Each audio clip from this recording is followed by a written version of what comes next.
Guys, good morning. Update ko kayo sa likod ng bahay. Saka yung mga alaga ko, kawawa sila, basang-basa. Kaninang madaling araw pa yung ulan. Dito tayo yan. Kainin natin mamaya sila.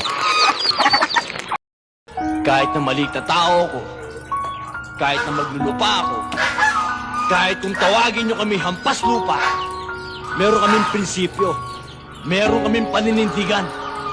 Kasi kayo mga mayayaman, ha? Sobrang dami ng pera nyo. Makapangyarihan kayo. Kaya nyong paikutin ang mundo. Yung baluktot, kaya nyong ituwid. At yung tuwid, kaya nyong baluktutin. At yung puting dugo,